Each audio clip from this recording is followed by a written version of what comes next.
Hello friends, welcome to my channel. तो friends, आज से मेरी क्रोशिया कोर्स की वीडियोस स्टार्ट हो रही है। आज से पर डे आपको 9 PM क्रोशिया की वीडियो मिलेगी, जिसमें आप क्रोशिया चलाना सीख सकते हैं। ऊन पकड़ने से लेकर, क्रोशिया पकड़ने से लेकर सुंदर सुंदर प्रोजेक्ट बनाने तक।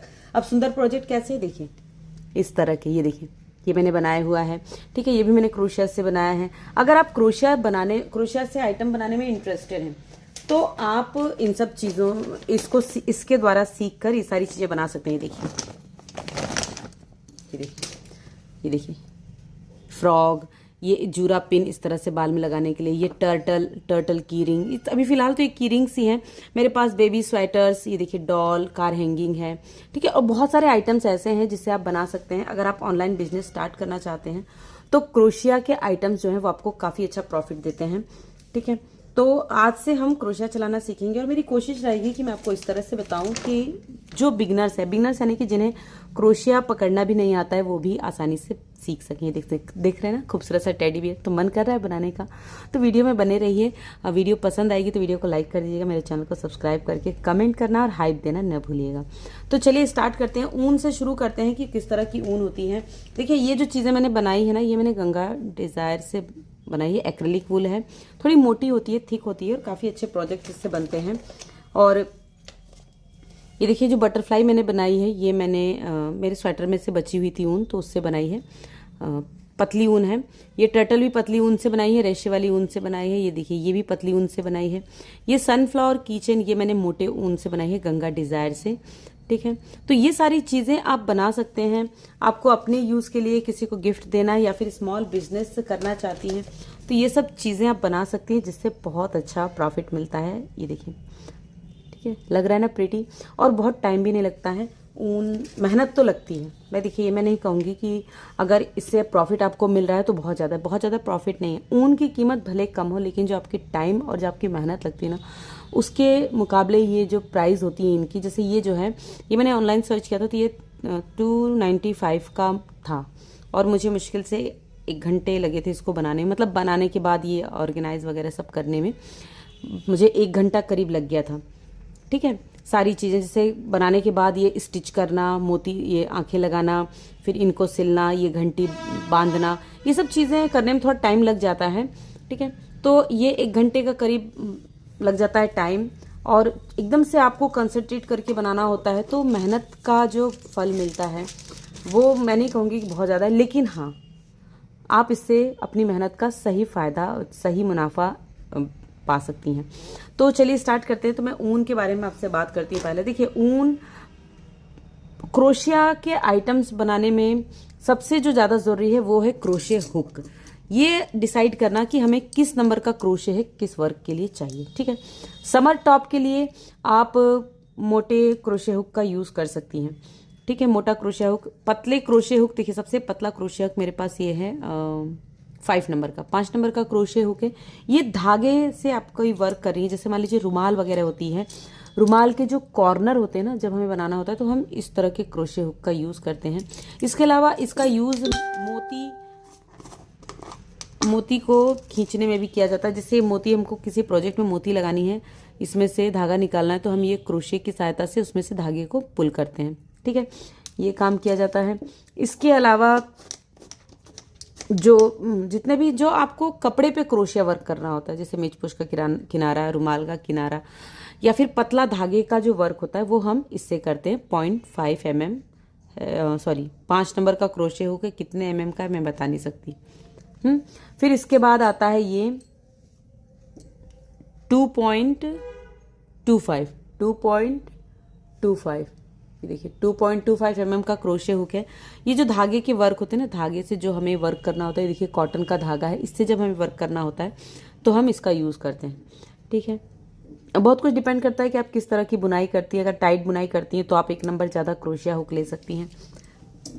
और ये देखिए मेरे पास चंकी यान है, मतलब ब्लैंकेट यान है, इसके लिए मैंने यहाँ पे लिया है ये 8 mm का क्रोशे हुक है, ठीक है। ये देखिए ये, ठीक है।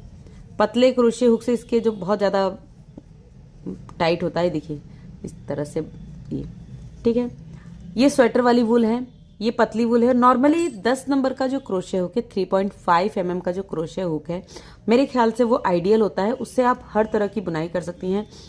मतलब अगर ज़्यादा ऊन चाहे किसी कोई सा भी हो, मतलब वर्धमान का हो, गंगा का हो, ओसवाल का हो, कोई भी ऊन है, अगर वो स्वेटर वाली ऊन है जिसकी मोटाई इतनी है करीब, तो इसे थोड़ी सी बहुत कम या ज़्यादा है तो भी हम 10 नंबर या 3.5 mm क्रोशे हुक से उसकी बुनाई करते हैं। ये वाला जब आता है ऊन, देखिए मैं आपको दोनों में डिफरेंस दिखाती हूँ। ये देखिए दिख रहा है ना अंतर। तो इसमें हम 3.5 mm का यूज करेंगे और इसके लिए ये मेरे पास है 4.5 mm का, इसको हम 4.5 mm से करेंगे। एक और चीज कि अगर आपको कुछ ऐसी चीजें बनानी है जिसको आपको थोड़ा चाहते हैं कि वो सॉलिड रहे, मतलब उसका शेप खराब ना हो, तो जैसे इसके अंदर 4.5 mm का ये क्रोशे हुक हमें यूज करना था, तो हम इसमें 3.5 mm का क्रोशे हुक यूज करेंगे, 1 नंबर कम का यूज करेंगे, तो इससे जो प्रोजेक्ट बनेंगे वो टाइट बनेंगे। और अगर हम चाहते हैं कि लूज बने तो इसे हम थोड़े से और मोटे से, मतलब इसके बजाय इससे 1 नंबर ज्यादा क्रोशे हुक से इसको बनाएंगे। तो ये सब चीजें तो आप धीरे धीरे करके जब आप क्रोशिया बनाना सीख जाएंगे तो इन सब चीजों को आपको ज्यादा किसी से पूछने की जरूरत नहीं पड़ेगी, आप खुद कर सकती हैं। चलिए हम शुरू करते हैं। मैं एक और चीज बता दूं, देखिए शॉली की यार्न है, ठीक है। अब इसके साथ तो जितने भी क्रोशिया के नंबर और क्या यूज करना चाहिए क्या यूज नहीं करना चाहिए सब फेल है। क्यों? क्योंकि इस पे लिखा है, देखिए यहाँ पे आपको लिखा है जो हुक आपको यूज करना है 3.5 mm का, यानी कि हम 10 नंबर का क्रोशे हुक इसमें यूज करेंगे। शॉली की यार्न है, काफी प्रीमियम क्वालिटी की यार्न है, बहुत ही अच्छी ऊन में से मानी जाती है, हार्ट बीट की है। ये पैटर्न वूल है, प्रीमियम यार्न है। तो अब चूंकि इसका देखिए, ये देखिए कितना पतला है ना, इसमें तो मुझे लगता है कि मैं इसको यूज करूं 2.25 का, तब जाके इसके प्रोजेक्ट्स थोड़े से ठीक ठाक बनेंगे। मगर इसमें रिकमेंड किया गया है कि आप 4.5 mm का क्रोशे हुक ही यूज करें। तो भैया क्या कर सकते हैं, इसी को यूज करेंगे। इसके जो प्रोजेक्ट बनते हैं ना, चूंकि गर्माहट वाली ऊन होती है तो ये थोड़ी सी मतलब क्या कह सकते हैं उसको, थोड़ी सी पतली भी होती है, मतलब पतली बुनाई भी होगी तो भी अच्छी बनेगी। तो अभी तो मैंने इसे कुछ बनाया नहीं, मंगा तो लिया है। मैं शॉल बनाने के लिए सोच रही थी पर मुझे टाइम नहीं मिला अभी। मुझे लगता है इसका नंबर गर्मी में आएगा। कितनी सारे मेरे व्यूवर्स ने मुझसे रिक्वेस्ट कर रखी है, तो पहले मैं उनकी रिक्वेस्ट पूरी करूंगी और अपनी रिक्वेस्ट तो मैं बाद में पूरी करूंगी। लेकिन ये जो शॉल बनेगी ना, मैं बता दे रही हूँ कि बहुत ही अच्छी शॉल बनेगी इस ऊन से। तो चलिए स्टार्ट करते हैं हम। तो मैं यहाँ पर मोटी वूल से स्टार्ट करूंगी, इसलिए कि इससे बुनाई आसान होगी। इसमें आपको क्लियरली सब चीज़ दिखेगा, ठीक है। कोई सी भी ऊन से स्टार्ट कर सकते हैं, लेकिन अगर आप सीख रहे हैं तो कोशिश कीजिएगा थोड़ी मोटी वूल लीजिएगा, ठीक है। तो मैं इसको तो फिलहाल सबको साइड में रख देती हूँ, ठीक है। तो आज की जो हमारी वीडियो होगी तो उसमें हम क्रोशिया को कैसे पकड़ना है, ऊन को कैसे होल्ड करना है और चेन कैसे बनाना है, यही हम सीखेंगे केवल, ठीक है। तो मैं इन सबको भी किनारे रख दे रही हूँ।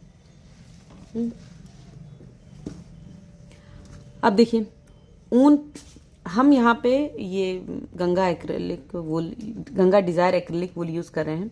इसमें मैं इस क्रोशे हुक को यूज करती हूँ, लेकिन मैं अभी फिलहाल आपको 10 नंबर के क्रोशे हुक से बनाना सिखाऊंगी और इसको कैसे पकड़ना है वो सिखाऊंगी। तो चलिए स्टार्ट करते हैं, ठीक है।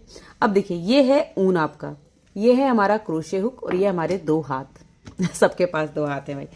अब आप अगर लेफ्टी यानी कि लेफ्ट हैंड से काम करते हैं तो राइट हैंड नीचे रखिए, और अगर राइट हैंड से काम करते हैं तो लेफ्ट हैंड नीचे रखिए। तो मैं राइट हैंड से काम करती हूँ तो मैंने लेफ्ट हैंड नीचे रखा है। अब देखिए जो बीच वाली उंगली ना, इसको ऐसे उठाइए धीरे से नजाकत के साथ, फिर इसको आपको ये देखिए ऐसे फंसा लेना है। ध्यान दीजिए, ऐसे फंसा लिया और उसके बाद ये जो अंगूठा है, ये देखिए इसको आपको ऐसे मोड़ना है, ये अंगूठा ये बीच वाली उंगली के साथ रखना है। ये हमारा पकड़ने का तरीका होना चाहिए। और ये देखिए इससे आपको ऊन को बांध के रखना है। इसमें से धीरे धीरे जो ऊन है ये देखिए ऐसे ऐसे खींचता जाएगा। अक्सर लोग कैसे पकड़ते हैं, देखिए ये जो है ना, इसको आपने इस तरह से बांध लिया।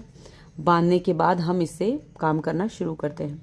तो ये भी तरीका ठीक है, मैं नहीं कह रही गलत है, लेकिन जो बराबर बुनाई होती है ना, वो इस तरीके से कभी नहीं आएगी। कहीं ना कहीं थोड़ा सा ढीला और टाइट हो जाता है, क्योंकि इसमें देखिए इसको मैंने ऐसे बनाया ना, मैं भी आपको बताती हूँ। देखिए ऐसे बनाया, अगर ये दूरी कम है तो ये देखिए, ये जब कम हुई ना, तो ये जब कम होगी तो ये एक टाइट हो जाएगा, और जो इसे हम छोड़ेंगे ये देखिए ये बड़ा हो जाएगा ऑटोमेटिकली। जब आपकी धागे की लेंथ बढ़ेगी तो ये ढीला हो जाएगा, और धागे की लेंथ जब ये दूरी कम होगी ना तो ये टाइट हो जाएगा। तो इसीलिए इस बुनाई पे इसका बहुत अच्छा असर नहीं होता है। मैं भी पहले इसी तरह से बनाती थी, लेकिन अब ये वाली जो आइडिया है ये बहुत अच्छा। दिखे इस तरह से आपको इसके बीच में से, उंगलियों के बीच में से इस तरह से आपको निकालना है। निकाल लिया, ठीक है, ये निकाल लिया। इस अंगूठे को आपको इससे पकड़ना है, लेकिन ये जो सिरा है ना ये आपके इसके बीच में। अब ये जो उंगलियां हैं ये दोनों आपकी मुड़ी हुई, ये देखिए ये दोनों मुड़ी हुई, ये ऐसे पकड़ा। अब ये देखिए ये उंगली ऐसे सीधी, ध्यान दीजिए ये उंगली सीधी, थोड़ा सा, ठीक है, ये उंगली सीधी, फिर से देखिए एक बार, ये इस तरह से, ठीक है, ये हो गया। इस तरह से लिया, ये धागा इसके बीच में, ये अब ये आपको ये दोनों उंगली आपको मोड़ लेनी है। ये इस तरह से 3 उंगली और ये 2 उंगली, इस तरह से 5 उंगली का काम होगा इसमें, ठीक। क्रोशिया हुक देखिए आपके यहाँ अगर इस तरह का क्रोशिया हुक मिलता है, देखिए ये वाला, तो ये भी ठीक है, लेकिन इसको पकड़ने से ना हाथों में दर्द थोड़ा ज़्यादा होता है, और ये जो होता है ना इसमें सपोर्ट होता है, ये आपका मतलब आपको दर्द की चांसेस कम होते हैं। तो ये वाला आपको क्रोशिया हुक इस तरह से लेना है। अगर आपको नहीं मिल रहा है तो आप अमेजोन से ऑर्डर कर सकते हैं, मीशो से भी मंगा सकते हैं, बहुत ज़्यादा महंगा नहीं मिलता है, मेरे ख्याल से 100-150 रुपये में आपको पूरा सेट मिल जाएगा हर तरह के लिए, ठीक है। तो अब इसको ऐसे पकड़ना है क्रोशिया हुक, देखिए, ठीक है, पास से दिखाती हूँ मैं। अब इसको ऐसे लेना है इस तरह से, और ये आपको इस तरह से घुमाना है। अब देखिए यहाँ पर इस उंगली के साथ इसको ऐसे पकड़ना है, पकड़ा, ये देखिए इस तरह से ऐसे करना है, ध्यान दीजिए, ऐसे किया, इसको एक ट्विस्ट करके इस तरह से कर लेना है। अब यहाँ पर आपको इसको होल्ड करना है, थोड़ा सा देखिए स्पेस है ना, ये देखिए इस तरह से है ना, ये ऐसे नहीं होना चाहिए, थोड़ा सा आपको जगह मिलनी चाहिए यहाँ पे इसको। अगर ये टाइट हो गया है तो हाथ को इसको छोड़ के थोड़ा सा खींच लीजिए और फिर इसको ऐसे पकड़ लीजिए, ठीक है। फिर से देखिए इसको हम इस तरह से बनाएंगे, लूज रखेंगे, और यहाँ पर ये जहाँ पे ट्विस्ट हुआ ना यहाँ पे आपको इस तरह से पकड़ना है, और ये ऊन इस तरह से इसके अंदर से देखिए नीचे से इस तरह से ऊपर ले जाएंगे और इसको आपको खींच देना है, टाइट कर देंगे। ये हमारी गांठ लग गई, फिर से देख लीजिए, इसको इस तरह से हम ट्विस्ट कर लेंगे, ये जो सिरा है आगे की तरफ करेंगे, इसको पकड़ेंगे, और ये गांठ लग गई। अब चैन कैसे बनाना है देखिए, अब इसको आपको पकड़ना है यहाँ पर, ठीक, ये देखिए। अब जैसे आपको रखना है उस तरह से आप इसको रखिए, ये देखिए ये नीचे से इसे लेके देखिए, देखिए बस ऐसे लेते जाना है, खींचते जाना है, ये देखिए नॉन स्टॉप बुनाई होती है इस पैटर्न से। और जब आप ऊन लपेटेंगे तो जहाँ ये ऊन खत्म हुआ फिर आपको रोक के फिर से करना पड़ेगा ऐसे, फिर देखिए। तो आज सिर्फ मैंने कहा था कि हम चैन बनाना, क्रोशिया पकड़ना सीखेंगे, तो देखिए खूबसूरत सी चैन बन गई ना। कल सिंगल क्रोशिया की बारी है, सिंगल क्रोशिया के साथ एक स्टिच और मैं बताऊंगी, लेकिन इसकी आप प्रैक्टिस करते रहिएगा जो लोग बिगनर्स हैं। तो इसके बाद कल की वीडियो में मिलते हैं। आज मैंने जितना सिखाया, अगर आपको अच्छा लगा तो प्लीज़ वीडियो को लाइक कर दीजिएगा, चैनल को सब्सक्राइब कर दीजिएगा, कमेंट करना और हाइप देना ना भूलिएगा। Thank you, bye bye.